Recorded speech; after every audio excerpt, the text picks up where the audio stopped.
भैंस का बच्चा 2 साल में 2.5 साल में माँ बन जाता है। वह हार्मोन उस बच्चे को दिए जा रहे हैं कि वो 2 साल में माँ बने। यह हार्मोन क्या आप अपने बच्ची को अफोर्ड कर सकते हैं देने के लिए? डॉक्टर एलिस ने 25,000 लोगों को 3 से 5 गिलास दूध डेली पिलाया और 3 साल बाद 2 चीजें मिली। एक, उनके पास कैल्शियम की कमी थी। और जो कि बोला जाता है इससे बढ़ता है। बता देता हूं अभी इसके बारे में भी, बढ़ता है या घटता है। एलर्जी क्यों पाई गई? क्योंकि इस दूध में एक कैसीन होता है, एक प्रोटीन होता है, उसका नाम होता है कैसीन। और कैसीन 50% से ज़्यादा, एक किताब में लिखा है 30 to 40% और एक में लिखा है 86%। कैसीन हमारी बॉडी में मेटाबोलाइज नहीं होता, हमारा लीवर बर्डन्ड हो जाता है, हमारा लीवर फैटी हो जाता है, हमारा लीवर सरेंडर कर जाता है मैं कहाँ फंस गया हूँ। इसे मेटाबोलाइज करने के लिए पानी में अगर हल्दी मिलाकर आप पी रहे हैं तो एक मैजिक कर रहे हैं आप, लेकिन उस हल्दी को बहुत दिनों तक नहीं पीना। क्या खाए क्या पिए, गर्म पानी पिए ठंडा पानी पिए, अब दूध नहीं तो क्या पिए, रोटी चावल, हर एक की अपनी साइकोलॉजी है। तो एक आम इंसान के लिए सर ना एक पर्चे पे डे रूटीन लिख दो सो दैट उसका भला हो जाए। मैं अचानक मोटा होने लगा हूँ, मुझे अचानक ये बीमारी आने लगी है, तो मेडिकल साइंस ये कह रही है कि भाई ये जेनेटिकली जो एक्सप्रेशन आपके आ रहे हैं इन्हें कभी भी बदल सकते हैं, लेकिन आपको ये बताया नहीं गया। और ये किताब ऑलरेडी पॉपुलर है, जैसे ही मैं नाम दूंगा मेरे सारे दर्शक कहेंगे अरे हाँ यार सुना तो है। सर आपकी कुछ वीडियोस काफ़ी वायरल हो रही हैं, आपके चैनल पे भी कुछ पॉडकास्ट के भी, जहाँ आपने दूध के बारे में बताया है। लेकिन हमारी गणित तो अलग है, हमें तो ये है दूध पियो मजबूत हो गए, ठीक है, और आपकी वीडियो देखने के बाद दूध की तरफ देखने का मन नहीं करता। क्या लॉजिक है सर? लॉजिक कुछ नहीं है, मैंने सिर्फ इतना कहा है। कुछ लोगों ने मुझसे सवाल पूछा कि उनको डायबिटीज़ हो रही है, उनको एलर्जी भी हो रही है, उनको ऑटो इम्यून भी हो रहा है। कई लोगों ने कहा कि उनको साइनस नहीं जा रही और कई लोगों ने कहा कि उनकी हड्डियाँ कमज़ोर बताई गई है, तो वो क्या करें। मैंने उनसे कहा कि मेरे साथ भी यही प्रॉब्लम थी। तो तब मैंने जब दूध के बारे में पढ़ा तो पाया कि दूध इसका सबसे बड़ा कल्प्रिट, यानी कि इसका सबसे बड़ा कारण है। 2000 में तो मैंने दूध को छोड़ दिया था। उससे पहले मैं अपने गांव का दूध पीने वाला, सबसे ज़्यादा दूध पीने वाला बच्चों में से एक था। और जब मैंने दूध के बारे में पढ़ना शुरू किया कि ये हमारे लिए नहीं बना, और जैसे मैंने दूध को छोड़ा तो जो चेंजेस मैंने पाए हैं वो मैंने लोगों को बताए हैं। और मैंने लोगों से ये नहीं कहा कि वो दूध ना पिएं, मैंने ये कहा है कि अगर आप एलर्जी से परेशान हैं, आपको स्किन डिजीज़ है, आपके बाल गिर रहे हैं, आपको साइनसाइटिस है, आपको बार बार एलर्जी होती है, सीजनल एलर्जी होती है, आपको वायरल बार बार आ रहा है, आपको गैस बन रही है, आपको एसिडिटी बन रही है, आपको फ्लैचुलेंस, आपको डायरिया हो रहा है, या फिर आपके पास कोई ऑटो इम्यून डिजीज़ है, एक बार आप दूध को 3 महीने के लिए छोड़कर कोशिश करें, सिर्फ 3 महीने के लिए।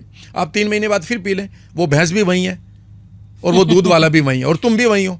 लेकिन 3 महीने में अगर मैं आपको लाइफ वापस दे रहा हूं तो इसमें मैंने कुछ नहीं कहा। दूसरी बात, मैं डॉक्टर नहीं हूं, मैंने आपसे ये नहीं कहा कि क्या क्या खाना है। सारे डॉक्टर ये बताते हैं कि क्या खाना है, मैं सिर्फ ये कह रहा हूं कि मेरा जहां पर अनुभव है वो दूध के साथ ही नहीं है, वो और कई चीज़ों के साथ है मेरा अनुभव। और उस अनुभव को मैं फर्स्ट हैंड पर जीता हूँ और उन किताबों को पढ़ता हूँ जिन किताबों को एक आम आदमी को पढ़ा जाना चाहिए और जो मेडिकल साइंस के परे चल रही हैं। एक पूरी की पूरी मेडिकल साइंस पैरेलल चल रही है, समांतर चल रही है, जहाँ पर बड़े बड़े डॉक्टर्स अपनी बात लिख रहे हैं कि कैसे आपको आज भी बताया जा रहा है कि जेनेटिक डिजीज़ होती है। सिर्फ 1% 2% को छोड़ दीजिएगा। 1970 के बाद ये कॉन्सेप्ट ही बदल गया कि आपके जेनेटिक जो एक्सप्रेशन उन्हें कभी भी आप बदल सकते हैं।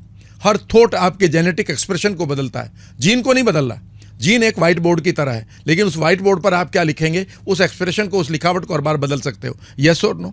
इसका मतलब है कि इस वक्त अगर मुझे मेरे अंदर जेनेटिक कोई ना कोई चेंज आ गई है जो पहले नहीं थी, मैं अचानक मोटा होने लगा हूं, मुझे अचानक ये बीमारी आने लगी है, तो मेडिकल साइंस ये कह रही है कि भाई ये जेनेटिकली जो एक्सप्रेशन आपके आ रहे हैं इन्हें कभी भी बदल सकते हैं, लेकिन आपको ये बताया नहीं गया। और ये किताब ऑलरेडी पॉपुलर है, जैसे ही मैं नाम दूंगा मेरे सारे दर्शक कहेंगे अरे हाँ यार सुना तो है। बायोलॉजी ऑफ बिलीफ, सिर्फ आपको इतना सा करना है, उस किताब को लेकर करीब करीब 100 बार पढ़ना है। मैंने तो 100 से ज़्यादा बार पढ़ रखी है। मेरा कहने का मतलब सिर्फ इतना है कि सोचिएगा कि जो पशु है जिसके लिए दूध, जिसके बच्चे के लिए दूध बना था, उसे वो 2 साल में माँ बन जाती है उसकी बच्चा, यस और नो? बिल्कुल बन जाती है सर। भैंस का बच्चा 2 साल में 2.5 साल में माँ बन जाता है। वह हार्मोन उस बच्चे को दिए जा रहे हैं कि वो 2 साल में माँ बने। यह हार्मोन क्या आप अपने बच्ची को अफोर्ड कर सकते हैं देने के लिए? छोड़ दीजिए कि उसमें ऑक्सीटोसिन नहीं मिलाया गया, उसमें इंजेक्शन नहीं लगाए गए, छोड़ दो कि उसका जेनेटिक चेंज नहीं किया गया एक्सप्रेशन को। छोड़ दो कि उसको कोई दवाई नहीं दी जा रही है, छोड़ दो कि उसका जो चारा है वो भी जेनेटिकली मॉडिफाइड नहीं है, सब कुछ ठीक है, पर उसके हार्मोन ऐसे बनाए गए हैं कि उसकी ग्रोथ उस तरह से होगी कि वो उसका बच्चा 2 साल में पूरी तरह से या तो बुल बन जाए या वो माँ बन जाए। यस और नो? Yes sir. दूसरी बात, वह दूध का हार्मोन उस बच्चे के लिए बना है जिसका जन्म के टाइम पर 60 से 80 पाउंड होता है वेट। आपका कितना होता है? 6 से 8 पाउंड। क्या आप झेल सकते हैं उस हार्मोन को? और हार्मोन क्या होता है, कभी आप समझ गए ना तो आप जिंदगी भर हार्मोन के लिए ही सजग रहेंगे। हार्मोन के अंदर एक इंफॉर्मेशन होती है, जो इंफॉर्मेशन आपकी सेल पर जाती है, डॉक्टर से पूछना। हमारी जो सेल्यूलर लेवल पर जो भी हमारा बदलाव होता है वो कहाँ से होता है? हमारा माइंड किसी भी चीज़ को सोचता है। मान लेते हैं इस समय मेरे सामने एक कोबरा आ जाए, इस कोबरा को मेरा माइंड मेरी आंखें देखेंगी, माइंड एकदम से कहेगा अरे ये तो डर है, ये तो डेंजर है। यस और नो?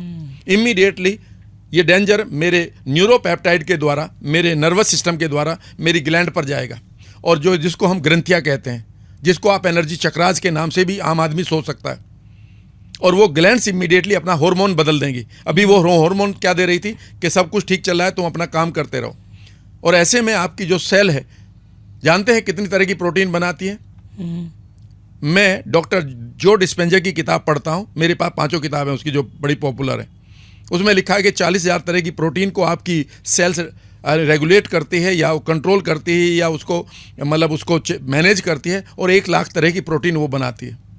बालों की सेल अपने बालों की प्रोटीन बना रही है, स्किन की बना रही है, और वो अपना काम कर रही है। आपकी जो बॉडी है वो प्रोटीन मेकिंग मशीन है, ठीक है ना? मान लेते हैं मेरे सामने अब टाइगर आ जाए और ये डर एकदम से मेरी ग्लैंड्स पर जाएगा, और ग्लैंड्स एकदम से हार्मोन क्रिएट करेंगी, और हार्मोन में एक मैसेज होगा, और वो मैसेज होगा कि हम खतरे में हैं, और ये मैसेज मेरी सेल पर जाएगा। और अब सेल जो है, जो अपना काम कर रही थी उसे वो छोड़ देगी, और वो डिफरेंट प्रोटीन बनाएगी, जिसको हम कई बार चीपर प्रोटीन कहते हैं। कई बार चीपर प्रोटीन को ही कारण माना जाता है कैंसर जैसी बीमारी का।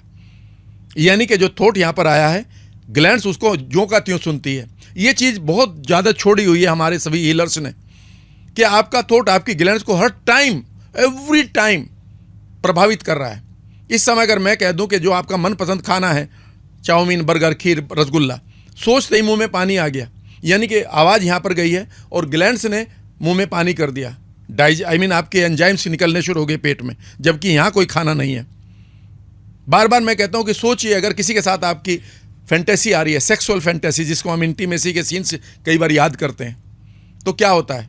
इमीडिएटली आपकी सेक्स ग्लैंड्स अपने हार्मोन निकालना शुरू कर देती है, और वो हार्मोन आपके सेक्स पार्ट्स को जाकर एक्टिवेट कर देते हैं। इसका मतलब यह है कि हर थॉट आपके पास लेके जा रहे हो आप।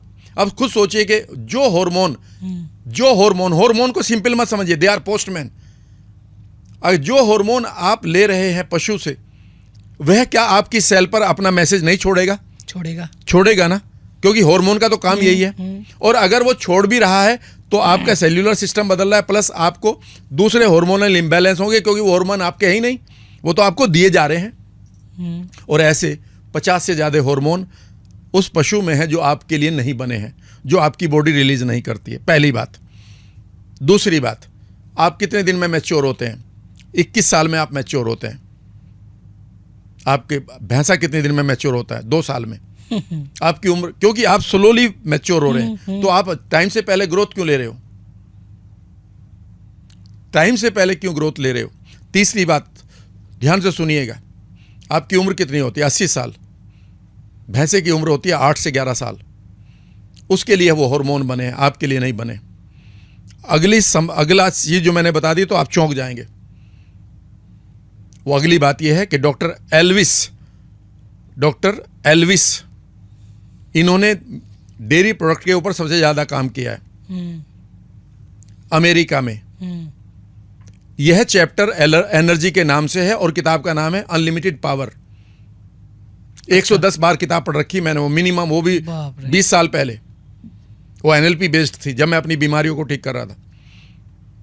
डॉक्टर एल्विस, जिसने डेयरी प्रोडक्ट के ऊपर सबसे ज़्यादा रिसर्च की है, उसने 25,000, मैं पहले 2500 सुना रहा था 2-3 पॉडकास्ट में, मैंने अभी दोबारा किताब को पढ़ा है, और वो किताब का नाम भी मैं बता रहा हूँ, अनलिमिटेड पावर। चैप्टर का नाम एनर्जी, और एनर्जी का सब चैप्टर मिल्क लेना चाहिए या नहीं लेना चाहिए। डॉक्टर एल्विस ने एलिस ELLIS डॉक्टर एलिस ने 25,000 लोगों को 3 से 5 गिलास दूध डेली पिलाया और 3 साल बाद 2 चीज़ें मिली। एक, उनके पास कैल्शियम की कमी थी, और जो कि बोला जाता है इससे बढ़ता है। बता देता हूं अभी इसके बारे में भी, बढ़ता है या घटता है। दूसरी किताब का रेफरेंस दे देता हूं। और दूसरी चीज़ थी कि उन सबके पास एलर्जी थी। और एलर्जी क्यों थी, ध्यान से सुनिए, और कैल्शियम क्यों था कम, ये भी बताऊंगा। मैं ये नहीं कह रहा हूं कि आप पियो ना पियो, ये तो आपका डिसीजन है। मुझे क्यों आप नाराज हो रहे हो भाई, ये डिसीजन आपका है। मैं किसी भी एडल्ट को कैसे बाध्य कर सकता हूं?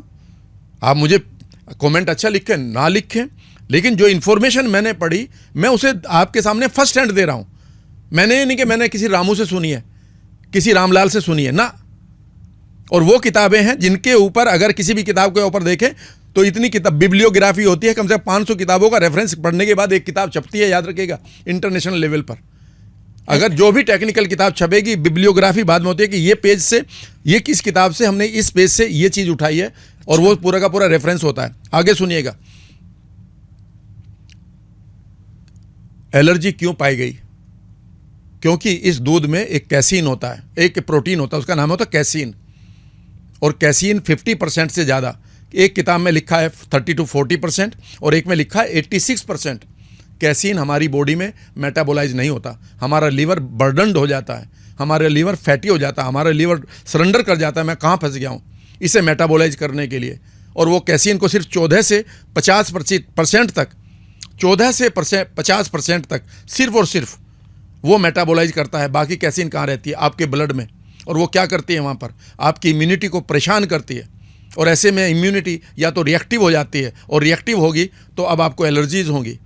और अगर उसने ओवर रिएक्ट करके कंफ्यूज कर दिया, अपने आप को कंफ्यूजन में डाल दिया, तो वो आपके अंगों को अटैक करेगी, जिसका नाम है सोराइसिस, थायराइड, जिसका नाम है एलोपीसिया, जिसका नाम है डायबिटीज़ 1, जिसका नाम है रूमेटॉइड अर्थराइटिस।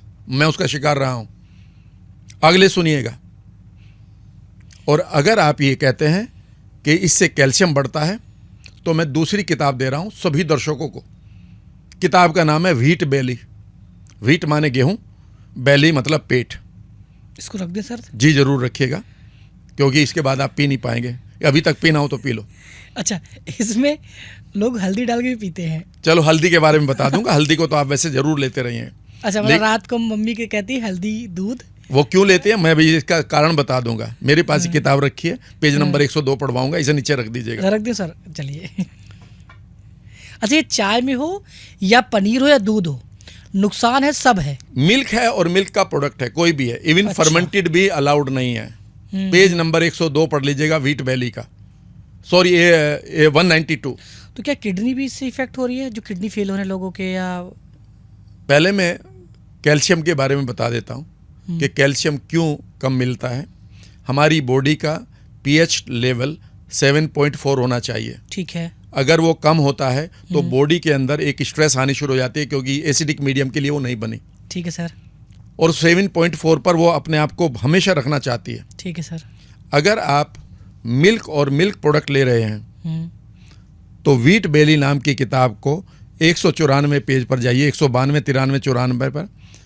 इमीडिएटली मिल्क जो है आपकी बॉडी के पीएच वैल्यू को एसिडिक बना देता है, जिसे पूरा करने के लिए आपकी बॉडी 2 जगह से एल्कलाइन स्टोर्स को खाली करती है। पहला एल्कलाइन स्टोर है आपका ब्लड, जहाँ पर बाइकार्बोनेट्स हैं।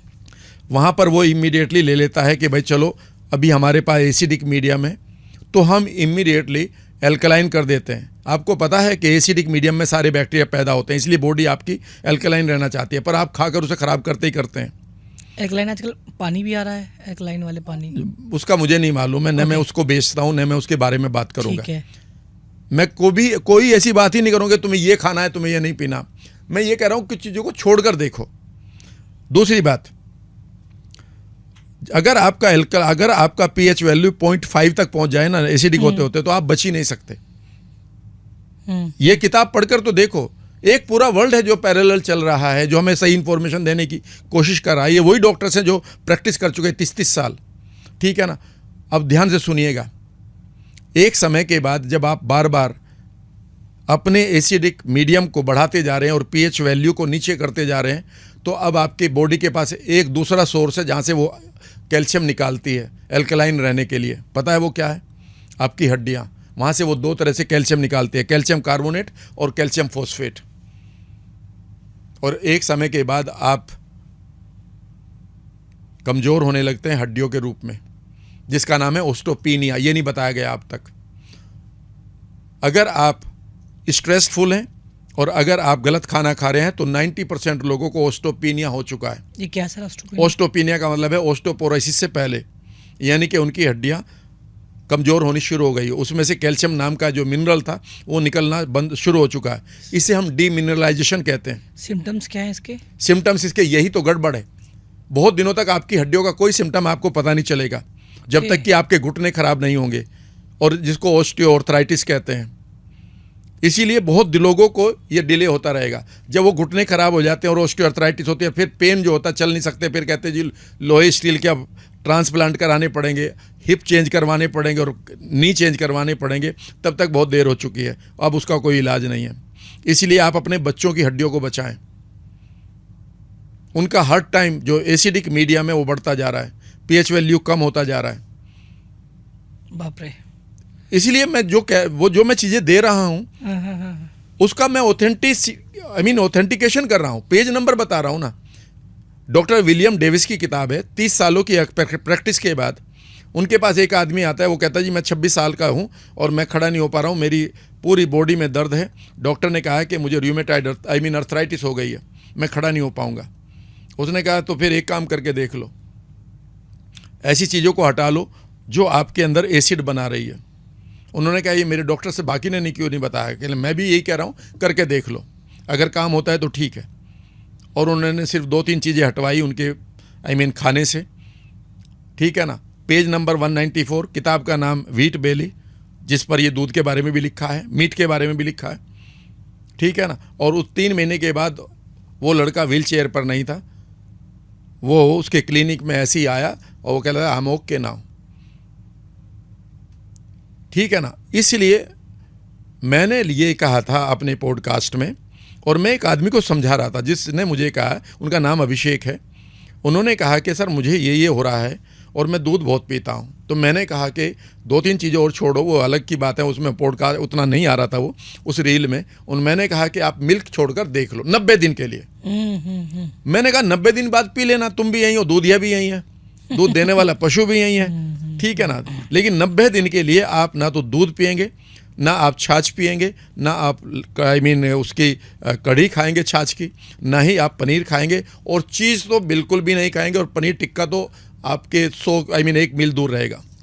तो ये मुझे भी नहीं करना, किसी को नहीं। अगर आप बचना चाहते हैं व्हीट बेली से, जो पेट हो रहा है आपका बहुत ज़्यादा है, हाँ, तो ये इसकी कोई ज़रूरत नहीं है। जितना इससे आप लेना चाह रहे हैं ना, इससे आप 2 ही काम कर रहे हो। एक, आप अननेसेसरीली वो हार्मोन अपनी बॉडी में डाल रहे हो जिनकी ज़रूरत नहीं है, और दूसरी बात आप अपनी हड्डियों को कमज़ोर कर रहे हो। कभी भी दिखवा लेना, आपको एक ही चीज़ मिलेगी कि ओस्टोपीनिया चल रहा है। ओस्टोपीनिया ओस्टियोपोरोसिस से पहले की सिचुएशन है, जो डॉक्टर हमें नहीं बताया जाता। जब वो पता तब चलता है कि जब आपकी उम्र बढ़ती है और अचानक आपकी लगता है कि बॉडी जो है वहाँ पर बॉडी आपका बोन मास ही नहीं रहा। वो एक दिन में पता नहीं चलता, वो सालों में गड़बड़ होती है। 18 साल तक की उम्र तक हमारी हड्डियाँ पूरी तरह से बढ़ती हैं, और उसके बाद उसे आपको बचाना होता है। और बचाने के लिए आपको एक ही बात कही जाती है कि दूध पिया करो। मैं एक चीज़ बताऊं आपको, बोन हेल्थ को अगर आप सब लोग ठीक करना चाहते हैं, आपको एक चीज़ बताई गई कि हड्डियों में कैल्शियम की ज़रूरत पड़ती है, बोरोन की भी ज़रूरत पड़ती है, पता आपको? मैग्नीज की भी पड़ती है, पता आपको? मैग्नीशियम की भी पड़ती है, पता आपको? पोटेशियम की भी पड़ती है, पता आपको? नहीं। इनको क्यों नहीं बेचा गया? 80 से ज़्यादा आपको मिनरल चाहिए आपको बोन्स के लिए, और वो एक चुटकी एक आहार में मिल सकते हैं, जो मुश्किल से 5 पैसे का है, जिसे मैं रोज़ ले लेता हूँ। क्या है सर? समुद्री नमक। ये कहाँ मिलेगा? ये सवाल मेरे से मत पूछिए कहाँ मिलेगा, मतलब ये मार्केट में मिलेगा हर चीज़। आपके घर में पहले वही आता था, डले वाला नमक, समझ गया, पीस कर हम ही वही खाया करते थे। अगर आपने वो सिर्फ एक चुटकी डाल दिया ना सुबह पानी, मैं सुबह क्या करता हूँ, एक गर्म पानी पीने की मुझे आदत है, अच्छी आदत है, चाय तो पीनी चाहिए, सुबह की चाय तो का मतलब है जहर होता है, ठीक है ना। तो एक गर्म पानी करता हूँ, इसी तरह से एक चुटकी नमक डालता हूँ उसमें, समुद्री नमक, ठीक है ना, थोड़ा सा नींबू भी डाल लेता हूँ हल्का सा, और कई बार हल्दी भी डाल लेता हूँ, और उसको सिप करता रहता हूँ, ठीक है ना। कई बार मेरा पेट इतना बढ़िया है कि कई बार मुझे उसकी ज़रूरत नहीं पड़ती पानी की, उससे पहले मैं फ्रेश हो जाता हूँ। फिर भी एक ऐसा है कि 15 मिनट बैठ जाता हूँ, मैं अपनी किताब पढ़ने लगता हूँ, आज की वीडियो क्या होगी, इसके कंटेंट है, मेरे पास 700 किताबें रखी हैं, उसमें भी लाइन लगी होती है, गट वाली है, ये माइंड वाली है, ये मनी वाली है, ये लॉ ऑफ अट्रैक्शन वाली है, ये रिलेशनशिप वाली है, ये ह्यूमन होम इमोशन वाली है। तो किताब पढ़ता हूँ और मुझे पता होता है कि सुबह ही मुझे जितना मिनरल चाहिए थे मैंने ऑलरेडी ले लिए। कितने पैसे में? मिनरल मिल गया उससे? भाई साहब, आपके सी सोल्ट में 90 से ज़्यादा मिनरल है। आपको बताओ बोरोन कहाँ से खाओगे? आपकी हड्डियों को बोरोन की जरूरत है, बताओ ना। फिर आपके दूध में तो बस कैल्शियम है, अरे इस हड्डी को और भी बहुत सारे चाहिए। कैल्शियम उनमें से एक है, कैल्शियम उनमें से एक है। और अगर कैल्शियम के बारे में आप समझने लगे ना, जब आपकी हड्डियां कमजोर होती है, एक और चीज आपको बेची जा रही है कि कैल्शियम की गोली खा लो, कैल्शियम के सप्लीमेंट खा लो। 192 से शुरू होगा पक्का वो चैप्टर और 194 तक। किताब का नाम है व्हीट बेली, डॉक्टर का नाम है डॉक्टर विलियम डेविस, यही जिसका नाम, जिसकी किताब ये है, सुपर गट वाली, पॉपुलर डॉक्टर है, 30 साल की प्रैक्टिस के बाद। उन्होंने लिखा है कि अगर आपकी हड्डियों में ऑस्टियोपोरोसिस हो रहा है या ऑस्टियोपीनिया हो गया है, आपकी हड्डियां मतलब कमज़ोर होनी शुरू हो गई, उनमें से मिनरल निकलने शुरू हो गए, और अब आप बाहर से खा रहे हो, समझ लीजिएगा ये वैसा ही है कि आपकी एक दीवार टूट रही है मकान की, और आपने 1 बोरा सीमेंट, 4 बोरे रेत और 2 टोकरे ईंटों के लाकर पीछे डाल दिए कहीं। इसका मतलब ये नहीं है कि वो दीवार ठीक हुई है, वो मुंह से गया है अभी यहाँ पर आपकी अभी वो हाथों में जाएगा, हाथों के बाद वो ब्लड में जाएगा, और ब्लड में जाकर कैल्शियम क्या करता है ये डॉक्टर से पूछ लेना, क्या करता है ये मैं नहीं बताऊंगा। फिर आप कहेंगे तुम डॉक्टर, मैं डॉक्टर नहीं हूं, मैं ये कह रहा हूं कि मैं इतना पढ़ता हूं। आगे सुनिएगा, और जरूरी नहीं है कि वो एक्सेप्टेड होगा। और अगर आपको कैल्शियम खाना है ना, आपको पता है कैल्शियम कितना कितना इजीली अवेलेबल है हर एक खाने में। आप सीड्स खाइए ना, आप नट्स खाइए ना, शलजम के पत्तों में कितना कैल्शियम समझ रहे हो? 1 किलो दूध और 1 किलो शलजम के पत्तों में, शलजम के पत्तों में ज़्यादा कैल्शियम है, और वो कैल्शियम है जिसे बॉडी को जितना चाहिए उतना लेगी, और वो 90% आपका रिजेक्ट कर देगी। ज़्यादा कैल्शियम खतरनाक है आपके लिए, आपको उतना ही खाना है जितना आपकी बॉडी पचाएगी। आप ये कैसे तय कर रहे हो कि इतना खाओ? आप गड़बड़ ये हो रही है कि हर चीज़ बाहर से, आपकी बीमारी इनसाइड आउट है, दवाइयाँ आप आउटसाइड इन खा रहे हो। मेरी बॉडी को हो सकता है कितनी जरूरत ही ना। अच्छा, पानी में आपने हल्दी क्यों मिलाया है? पानी में अगर हल्दी मिलाकर आप पी रहे हैं तो एक मैजिक कर रहे हैं आप, लेकिन उस हल्दी को बहुत दिनों तक नहीं पीना। मैं उसे महीने में समझ लीजिए 6-7 दिन पीता हूँ, 8 दिन पी लेता हूँ, फिर छोड़ देता हूँ 3 हफ्तों के लिए, ठीक है ना। हल्दी के अंदर एक चीज़ होती है, उसका नाम होता है करक्यूमिन। अच्छा, हल्दी मतलब ये चाहे पैकेट हो चाहे वो हल्दी हो? भैया पैकेट की हल्दी का तो नहीं पता, पर लेकिन मेरे तो घर की हल्दी होती है, ठीक है ना। मैं तो हल्दी का मतलब है, अब ये मैं तो नहीं कहूँगा कि किस पंसारी से लेके आना। हल्दी का मतलब है वो हल्दी होनी चाहिए, ना कि वो कलरफुल रेत होना चाहिए।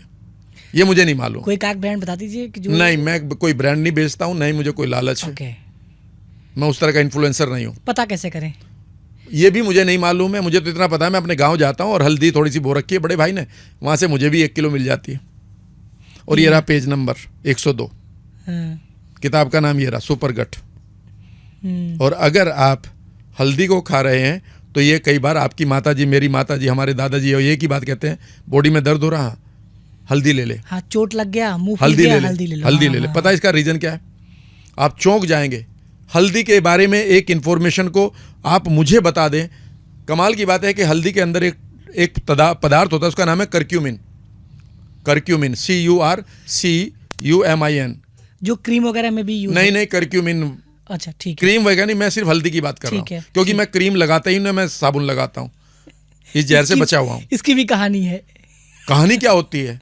अच्छा, मेरे दादा के पास कोई साबुन नहीं थी, ठीक है, हल्दी भी आते हैं। मेरे पिताजी के सामने के पास भी बहुत दिनों तक साबुन नहीं रही थी। सही बात तो है कि जब बचपन में मैं था, हमारे पास एक ही साबुन थी, बस हाथ धोने के लिए सुबह ही। नहाने की क्यों? साबुन ही नहीं आप थी इतने गोरे तो वो क्यों कैसे हैं? रहते? गोरे क्यों हैं? गोरे साबुन से होते ही नहीं। आपकी आंखों के नीचे काला भी नहीं है। कैसे हो जाएगा जब साबुन नहीं लगाता? आप दाढ़- लगाने लगेंगे आप हो जाएंगे, क्योंकि दाढ़ी- आपका साबुन ही ये काम करती है। दांत भी मजबूत है आपका। नेचुरल है, अभी तो बाल भी नेचुरल है। हल्दी भी आते हैं। हल्दी की बात कर लेते हैं। जब आप अपने पेट को खराब कर देते हैं और आपका पेट कम हाइड्रोक्लोरिक एसिड निकालता है तो आपका खाना पूरी तरह से नहीं पचता, जिसका तुम्हें पता ही नहीं होता। सरल ध्यान से आहार- सुनना। अच्छा ठीक है। आपने मुंह खाना खाया, खाया, ठीक है ना, हाँ। वो पेट में गया। गया। पेट को पहले पता होना चाहिए कि इतना सामान आ रहा है तो मुझे कितना हाइड्रोक्लोरिक एसिड निकालना था। और एसिड- सरल में क्या हो गया सर वो? अच्छा हैं? वो नामी है वो। उसका हाइड्रोक्लोरिक एसिड है जिसको आप एसिड कहते हैं, अच्छा ठीक है। उसमें मिलेगा वो। अगर वो कम रह गया या ज़्यादा हो गया तो एसिडिटी हो जाती है, लेकिन अगर कम हो गया तो डॉक्टर ये बताते ही नहीं कि कम भी हो सकता है। अच्छा सुन लेते, मैं पूरा कर लेता हूँ इसको। और अभी बहुत सारी लेडीज़ के जो बाल गिर रहे हैं ना समय से पहले, अभी बता देता हूँ। जैसे यहाँ पर आपके एसिड कम निकला, और आजकल के लड़के बहुत सारे प्रोटीन खाते हैं। प्रोटीन को एसिड चाहिए यहाँ पर, क्योंकि प्रोटीन आपका एसिड में पचता है। आपने इवन चने की दाल खा ली, उड़द की दाल खा ली, फिर आपने पनीर भी खा लिया, और आपके मान लेते हैं माइंड और पेट के बीच का समन्वय टूट गया वेगस नर्व का। वेगस नर्व को कोई पढ़ता नहीं, ना पढ़ा रहा है, न वेगस नर्व की बात कर रही है कोई भी मेडिकल, ना आयुर्वेदाचार्य कर रहे हैं विद ड्यू रेस्पेक्ट, न कोई होम्योपैथ कर रहा है। और वेगस नर्व के बारे में मैं बात करूंगा तो आप चौंक जाएंगे। एनीवे, पहले यहीं पूरा कर लूं। अब पेट में आपके एसिड कम है, खाना ज़्यादा है, और वो थोड़ी देर बाद मिक्स करके आगे रख देगा, छोटी हाथ में डाल देगा। और छोटी हाथ उसमें से न्यूट्रिएंट कैसे निकालेंगे जब उसमें प्रॉपर एसिड ही नहीं मिला, ना उसकी प्रॉपर ग्राइंडिंग हुई। यहाँ पर वो खाना फंगस बनाएगा, और इस बीमारी का नाम है स्मॉल इंटेस्टाइनल फंगल ओवरग्रोथ। ये नाम आज पहली बार सुन रहे हैं आप, स्मॉल इंटेस्टाइनल फंगल ओवरग्रोथ, ठीक है जी। और ये फंगल ओवरग्रोथ आप लेडीज़ के बाल गिराएंगी, आपके अंदर सारी जगह फंगल इन्फेक्शन करेगी। कभी आपके सर में डैंड्रफ हो रहा है, कभी आपको यहाँ खुजली हो रही है, कभी आप जांघों में खुजा रहे हैं, इधर को मुंह करके उधर को मुंह करके, दुनिया ना देख ले। कभी लाल हो रहा है, कभी लाल हो रहा है, ठीक है ना। क्लियर है? याद रखिएगा, जब आप हल्दी लेते हैं, हल्दी क्या करती है, लिसन टू मी। ये जो फंगल इन्फेक्शन है, यह आपकी बॉडी में, ब्लड में जब जाता है तो आपकी बॉडी में इन्फ्लेमेशन होता है। इन्फ्लेमेशन आपके दर्दों का कारण बनता है, समझ गए? Inflammation is the reason of your all disease rather, चाहे वो कैंसर हो, चाहे वो डायबिटीज हो, चाहे वो मोटापा हो, चाहे ऑटो इम्यून डिजीज हो। जो एक बड़े क्रिकेटर कह रहे थे कि मैं हल्दी पिलाता हूं, बिल्कुल ठीक कह रहे वो। अगर वो कोई कह रहे गलत कह रहे तो उन्होंने किताब नहीं पढ़ी अभी, या तो मॉडर्न किताबें पढ़े, उन सारी किताबों को पढ़े। मेरे पास गट के पास 50 किताबें इस समय, किसी के पास है ही नहीं, और मैंने 50 को पढ़ लिया तो मैं तो सबसे अलग रहूंगा ही, और गाली भी सबसे यूनिक में पढ़ेंगे। इसमें दिक्कत क्या है भाई? जब एक कॉन्सेप्ट आप देंगे तो आपको वायलेंस तो मिलेगी ना, वायलेंस, लोग वायलेंटली तो आपको अपोज करेंगे। तो सुनिएगा, जैसे आप हल्दी लेते हैं वो दो काम करती है। पहली बात कि यहाँ से जो फंगस जा रहा था, ये बैक्टीरिया बेकार के जा रहे थे आपके ब्लड में, यहाँ पर वो एक विशेष प्रकार का एंजाइम निकालकर, करक्यूमिन, एक तरह से यहाँ पर बैरियर पूरा कर देता है। और दूसरा, जो फंगस का इम्पैक्ट था वह लोकल लेवल पर कम करता है। ओके। और करक्यूमिन 100% बाहर आ जाता है, ये ब्लड में नहीं जाता। कैसे बाहर आ जाएगा? ये लोकल लेवल पर ही काम करता है, यानी कि हाथों में रहेगा, अगर ये ब्लड में गया तो उतना ही वापस आ जाएगा। ये 1% भी ये आपकी बॉडी के अंदर कंज्यूम नहीं होता है। इसीलिए तो आज तक आपको ये नहीं पता, जब ये आपकी बॉडी में नहीं जाता है तो ये आपका दर्द कैसे ठीक कर रहा? इसलिए ठीक कर रहा है, इसने दर्द ठीक नहीं करा। चौंक जाएंगे आप अपने शरीर को सुनकर। और ये मैं नहीं कह रहा हूं, ये है पेज नंबर 102, मैंने मोड़ रखा ना पहले ही, पेज नंबर 102 पर यह मोड़ा रखा, करक्यूमिन। पढ़िएगा कि ये क्या करता है, क्यों लेना चाहिए। ये करता है कि ये शरीर को, आपकी आंतों में जो इस समय फंगस पड़ा है उसे सिर्फ आपके ब्लड में जाने से रोकता है, और उतनी देर में आपकी बॉडी अपने आप को हील करती है। बॉडी अपने आप हील करती है। बॉडी अपने आप खुद को हील करना जानती है। बस आप इतना करें कि बाहर से उसे दुश्मन ना भेजें। आप यंग ऑटोमेटिकली रहेंगे, बशर्ते कि आप बीमार पड़ने वाले खाने को ना भेजें, थॉट को ना भेजें। तो अब मान लीजिए जिसको प्रॉब्लम है ये सब सुनने के बाद, तो हल्दी खाना शुरू कर दे वो? देखिए, हल्दी सिंपल सी बात है। हल्दी खाने से मैंने ये नहीं कहा कि सीफो ठीक होगा। उस समय के लिए वो इन्फ्लेमेशन खत्म हो गया है, मैंने हल्दी का काम बताया है। अब आपको सीफो को जड़ से खत्म करना होगा। सीफो का मतलब है आपके पास जो फंगल इन्फेक्शन बढ़ रहा है, यानी कि फंगल ओवरग्रोथ हो रही है, वह आपने थोड़े से टाइम के लिए हल्दी से उस इन्फ्लेमेशन को ख़त्म कर दिया। लेकिन फंगल को, अभी फंगल ओवरग्रोथ को ठीक करने के लिए फिर हम अलग बात करेंगे। ओके। वो गट की बात आ जाएगी पूरी। तो हल्दी अगर मान लीजिए किसी को खाना है तो किन किन माध्यम से खा सकता है वो इंटेक कर? सिंपल है, गर्म पानी में डालो, चाय की तरह ले लो, और वो भी हल्दी की गांठ मिलती है ना। दूध में सर नहीं बताया आपने। इसमें आप पी सकते हैं, मेरे लिए तो नहीं बनाइए। अच्छा ठीक है। ये मेरे भैंसे के लिए बना। ठीक। और वो भी बेचारा 4 महीने पीता है, क्योंकि जैसे उसको दांत आते हैं और जैसे ही दांत का इम्पैक्ट पड़ता है भैंस के अडर पर, थन पर, वो एकदम से उसको लात मार देती है कि जाओ अब तुम खाना खाओ, तुम दूध के लिए नहीं बने हो। जैसे ही आपके दांत आते हैं उसके बाद आप खाने के लिए तैयार हो जाते हैं, इस दूध के लिए नहीं। और प्रोटीन की बात बताऊं, आप प्रोटीन के लिए दूध पीते हैं, बच्चों को इस देते हैं। अब एक बात बताइए, मदर मिल्क सबसे ज़्यादा प्रोटीनियस होता है। क्या आप जानते हैं मदर मिल्क में कितनी प्रोटीन है, कितने % प्रोटीन होगी? 100%, 50, 60, 30, 20, 10? कोई एक गैस मारो। 60 मारा है अपने गैस। और कम करो। 40, और कम करो। 30, और कम करो। 20, और कम करो। 10, और कम करो। अरे 5, और कम करो।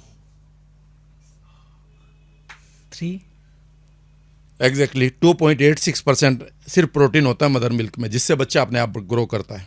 प्रोटीन के बारे में बहुत कुछ कहना है और कहा जाएगा जब राइट पॉडकास्ट आएगा। चौंक जाएंगे आप प्रोटीन के बारे में भी। कहीं ऐसा तो नहीं आपको मार्केट बनाया जा रहा है। जिस डॉक्टर ने प्रोटीन के ऊपर सबसे ज़्यादा काम किया, उसकी रिपोर्ट को मैं कभी भी आपके सामने ला दूंगा, और वो किताबों में छपी हुई है। आप तक नहीं आ रही, वो दूसरी बात है, क्योंकि आप सिर्फ इसलिए मानते हैं कि जो जिम का ट्रेनर है वही आपका सबसे बड़ा गाइड है। ठीक है ना? एनीवे, और वो भी पहले साल में है 2.86, दूसरे साल में इट इज़ लेस देन 1.3%। दूसरे साल में उस बच्चे को मदर की जो प्रोटीन मिल रही है उसके दूध का परसेंटेज सिर्फ 1.3% है उस दूध में, और उससे वो कितना जवान बनता है। बाकी 97% में क्या होता है? 97 में उसके पास प्रीबायोटिक है, प्रोबायोटिक है, उसके दूसरे मिनरल्स हैं। अच्छा, मैं प्रोटीन की बात कर रहा हूँ। ठीक है, ठीक है। तो अगर आप बच्चे को इससे ज़्यादा प्रोटीन दे रहे हैं तो आप मदर के मिल्क वाला जो कॉम्बिनेशन है उसे क्यों तोड़ रहे हो?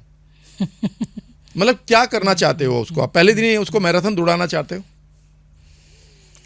ठीक है उसका सर। पेट भी खराब रहेगा, उसका पूरा का पूरा, इस समय उसका पूरा का पूरा सिस्टम ओवरबर्डन्ड है। जो चीज़ें उसे नहीं चाहिए आपने उसके अंदर पेल दिए हैं कि भाई तुझे आज लेकर, और जो भी तेरे अंदर जाएगा वो तुझे मजबूत बनाएगा। मतलब हड्डी टूट गई तो फेविकोल पिलाओगे क्या? फेविकोल से हड्डियों का क्या मतलब है? नहीं सर, है। हमने तो सुना था हर एक जोड़ पक्का करता है।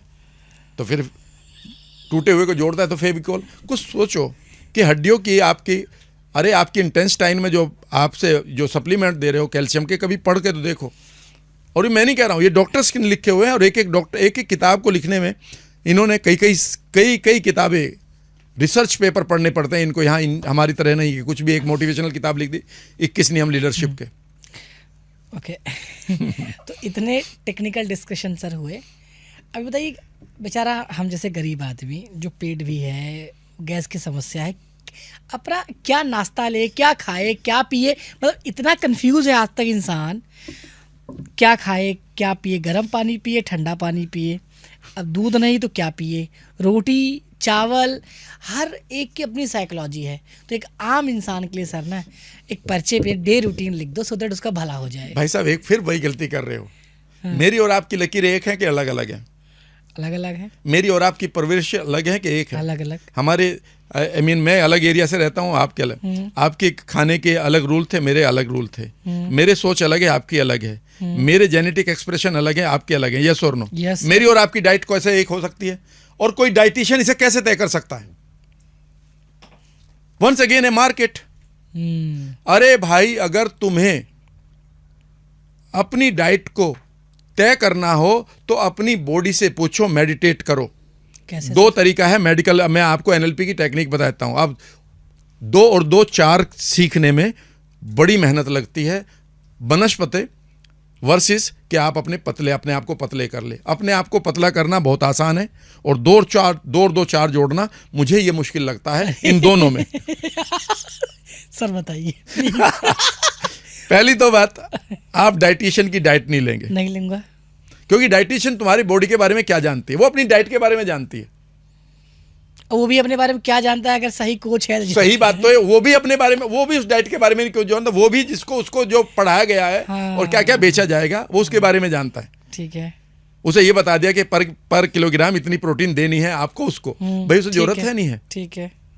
एक लाइन बता दूं मैं, एक बहुत बड़ी, ये चूंकि पॉडकास्ट प्रोटीन का नहीं है, योर बॉडी अडोप्ट्स, ठीक है ना, according to the size of the protein.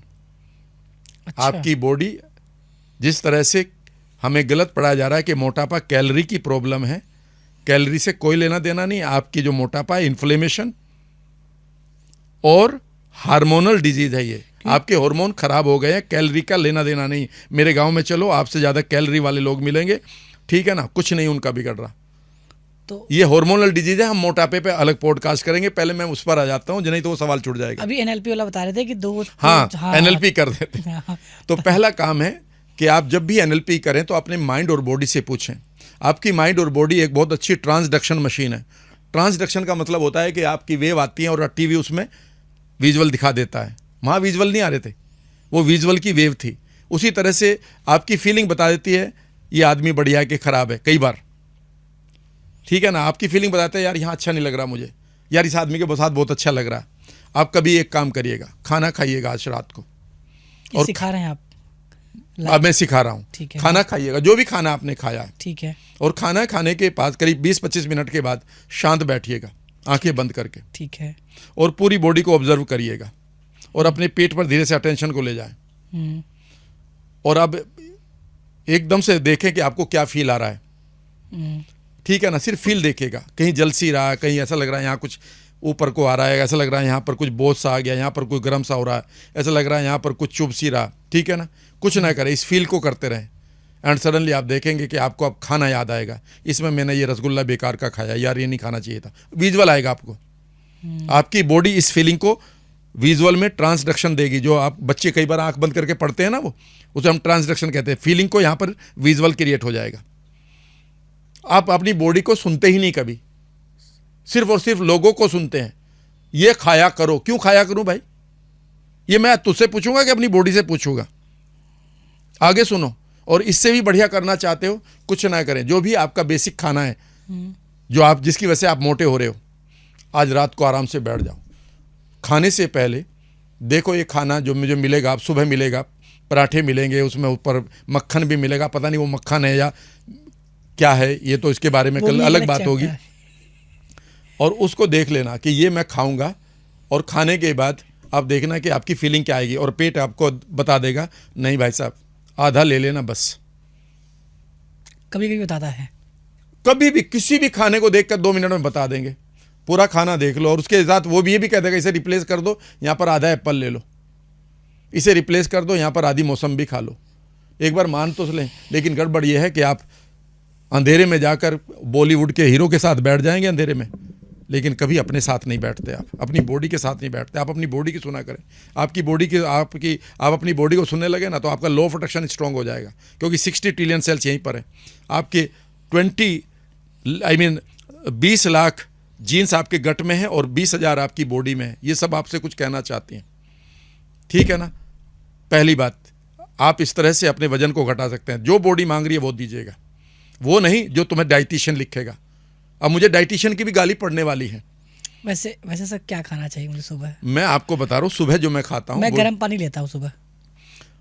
देखिएगा सुबह एक तो चाय नहीं पिएंगे आप, नहीं पीता, छोड़ दिया। और दूध वाली चाय और शुगर वाली चाय यह मात्र एक पॉइजन की तरह है, क्योंकि ये 5 बहुत नुकसान करती है आपको। वो भी बता दूं आपके दर्शकों के लिए, क्योंकि यहाँ पर रुक जाएंगे नहीं तो।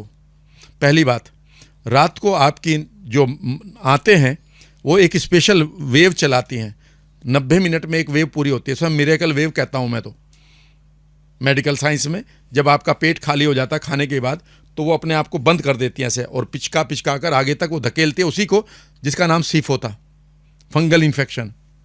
और वो 90 मिनट के बाद एक वेव आती है जिसमें आपकी 30 फीट की आंत पूरे बैक्टीरिया को धकेल कर हाउस कीपिंग की तरह सफाई करते हुए बड़ी आंत में डाल देती हैं, जहाँ पर बैक्टीरिया उन्हें मारते हैं, हमारे गुड बैक्टीरिया। क्लियर है? अगर आपने सुबह उठते ही चाय पी ली तो एकदम से इसे आपका माइंड खाना समझता है। पहली तो बात है वो एसिड बनाएगा उसका, क्योंकि वो खाना ही है, और कि ये खाना था नहीं, इट्स नॉट ए फूड। और आप अगर फूड नहीं है तो आप क्या खा रहे हो?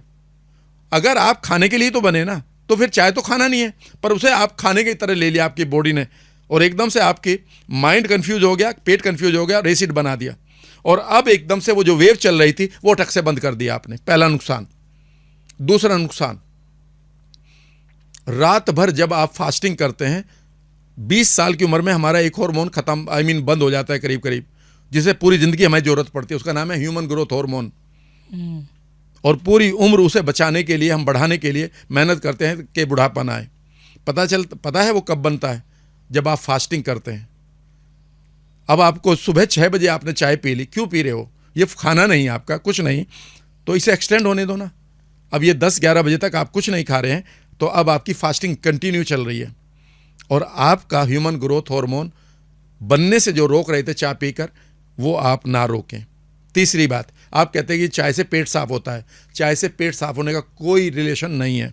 पेट में आपके चाय गई, वो सिर्फ एक साइकोलॉजी है कि पेट कई बार इंफॉर्मेशन देता है कि मुझे पहला खाना मिल गया, तुम आगे खाली कर दो, सिर्फ ये होता है। ठीक है ना? या ट्रिगर बना हुआ है ये, जिसको हम पेवलोव की ट्रिगरिंग कहते हैं। ये तो आप पानी से भी कर सकते हैं। और चौथी चीज़, सबसे खतरनाक चीज़ क्या है?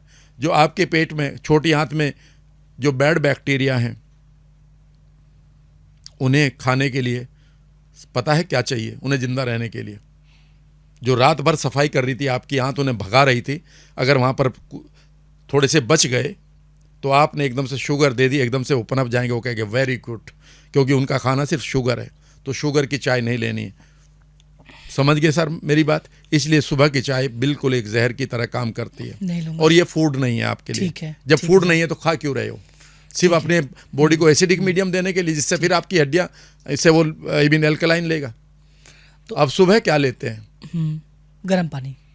सुबह तो देखिए, मैं बताता हूँ, सुबह उठकर मैं किचन में जाता हूँ, कई बार फैमिली सोई रहती है, ठीक है ना, पानी गर्म करता हूँ, 1 कप बड़ा, 1 गिलास के बराबर ही हो जाता है वो बड़े वाला कप जो होता है, उसमें मैं चुटकी भर सी सॉल्ट डालता हूँ। वो करीब करीब मैं महीने में 20 दिन डालता हूँ, ठीक है ना। 2-4 दिन छुट्टी कर लेता हूँ। अगर किसी को ये बीपी है तो वो डॉक्टर से बात कर ले पहले। क्लियर है? दूसरी बात, उसमें मैं थोड़ा सा नींबू डाल लेता हूँ, अगर मिल गया तो 2-4 बूंदे। उससे क्या होता है कि वो एल्कलाइन होता है। वैसे मेरी बॉडी एल्कलाइन ही है, क्योंकि मैं एसिडिक खाता ही नहीं हूँ। मुझे ये नहीं पता कोला कैसे लगते हैं, मुझे ये नहीं पता समोसा कैसा लगता है, मुझे ये नहीं पता कि टिक्की समोसे कैसे लगते हैं, मुझे ये नहीं पता कि चाउमीन और पिज़्ज़ा तो मेरे से खा ही नहीं जाता, नहीं देखा जाता कोई खा रहा है तो। वो किसी भी कंपनी का है, मैंने नाम नहीं लिया, ठीक है ना। उसके बाद मैं उसमें थोड़ा सा हल्दी डाल लेता हूँ, वो कभी कभी डालता हूँ, समझ लीजिएगा 10 बार महीने में, ठीक है। और मैं उसे सिप करता हूँ। जरूरी नहीं कि ये पेट साफ करने के लिए करूँ मैंने पहले ही बोला है। कई बार पेट साफ कहो, टॉयलेट जाने के बाद, फ्रेश होने के बाद मैं ले लेता हूँ और पढ़ता रहता हूँ किताब। पूरा कर लिया ये काम, उसके बाद मैं योगा पे चला जाता हूँ, जुम्बा में चला जाता हूँ, या फिर थोड़ा बहुत हल्का सा जिम करता हूँ। जिम के लिए नहीं करता हूँ, फ्लेक्सिबिलिटी के लिए करता हूँ। जुम्बा में डांस वांस करने के लिए नहीं करता, बस हाथ पैर हिलाने के लिए, ठीक है ना। वहाँ पर मैं एक प्रक्रिया जरूर करता हूँ जो सबको करनी चाहिए, वह है अपान प्राण क्रिया। विज्ञान भैरव को जब आप पढ़ते हैं, जहाँ पर भगवान शंकर ने, ठीक है ना, माँ पार्वती को बताया कि मोक्ष को पाने के लिए आपको किस तरह से ब्रीदिंग यानी कि नज़दीक अपने साथ बैठना चाहिए, तो विज्ञान भैरव की जो पहली टेक्निक है अपान प्राण की, वो मैं करता हूँ, सबको सिखाता हूँ। ठीक है कि भैया अपान प्राण से जो आपके अंदर का अर्थक्वेक चल रहा है वो शांत हो जाएगा, इसीलिए उसे मोक्ष का द्वार कहा गया। अच्छा, तरीका क्या है सर, थोड़ा बताइए। कुछ नहीं, अपनी सांसों को देखना होता है। कैसे, बताइए बताइए। तेरी सांस कहाँ तक आ रही है, कहाँ जा रही है। वो प्राणायाम नहीं है, उसको आयाम नहीं देना, सिर्फ ऑब्जर्व करना। मतलब चाहे हल्का सांस लो या कैसा भी आपको ऑब्जर्व अब ये करना। देख रहे हो जैसे यहाँ तक पहुंची हाँ है, बस, ठीक है, आपको न बढ़ाना न घटाना। यहाँ तक पहुंचा। आप अच्छा, बढ़ाना नहीं घट, फिर वही बात है, आपको न घटाना न बढ़ाना, आपको ऑब्जर्वर बनना है। इसका मीनिंग यह है कि इस समय आपके 86 बिलियन न्यूरॉन हैं, उनमें हजारों थॉट चल रहे थे, अभी वो सिर्फ एक थॉट के ऊपर जुड़ गया पूरा का पूरा, कि एक थॉट है कि मेरा सांस कहाँ जा रहा, मेरा सांस कहाँ आ रहा, मेरा सांस कहाँ जा रहा, मेरा सांस कहाँ आ रहा। अचानक आपको पुरानी मेमोरी आएगी, मेरा सांस कहाँ जा रहा, मेरा सांस कहाँ आ रहा। फिर इधर की गलत बात आएगी किसी, मेरा सांस कहाँ जा रहा, मेरा सांस कहाँ आ रहा, और आप शांत बैठ रहे हैं, तो आपका माइंड जो है बेकार की मेमोरी को छोड़ने लगता है, क्योंकि वो ये देखता है कि आप किसी मेमोरी पर रेस्पॉन्ड नहीं कर रहे हो। अपान प्राण क्रिया जो है आपके लिए बेहद इंपॉर्टेंट है। सुबह या किसी भी टाइम, कभी भी कर लो, जब भी आपका मौका मिले। ऑफिस बैठे तो भी मैं कह रहा हूं कभी भी मेट्रो में बैठ के कर लो, पीछे कार में बैठ के कर लो, अभी आपकी बस नहीं आई, बस स्टॉप पे बैठ के कर लो 2-3 मिनट के लिए। इसमें करना क्या, सांस तो फिर भी लेना है, ऑब्जर्व भी तो करना है। तो जैसे ही आप करेंगे तो आपके जो माइंड में हजारों थॉट चल रहे वो तो एक हो गए ना, आप थॉट लेस तो नहीं हुए, पर एक थॉट पर तो आ गए ना। तो आपको 1000 कांटे चुभ रहे थे, अब आपका एक भी कांटा नहीं चुभ रहा माइंड को, एक ही तो हो गया ना। तो पहला मैं जरूर करता हूँ, डेली करता हूँ। ठीक है। उसके बाद लेता हूँ मौसम्बी जूस जूस नहीं पीना है, जूस नहीं पीना है, जूस नहीं पीना है, खाना है इसे। क्योंकि मैं उसमें से 2 चीज़ लेता हूँ, एंटीऑक्सीडेंट, उसमें विटामिन सी है, और दूसरा उसका जो पल्प है वो इतना सारा हो जाता है कि वो मेरे बैक्टीरिया की सबसे बढ़िया भोजन है, जिसको हम क्रूड फाइबर कहते हैं, या जिसको डाइटरी फाइबर कहते हैं। आज ला के रख दूंगा मौसमी, ठीक है ना। और मैं कम से कम 6 खाता हूँ, 8 भी खा लेता हूँ कई बार। घर वाले नहीं देखते तो 10वां भी ले लेता हूँ, नहीं तो नज़र ना लग जाए कि यार कितनी खाओगे, ठीक है ना। ये मेरा मनपसंद है। ठीक है।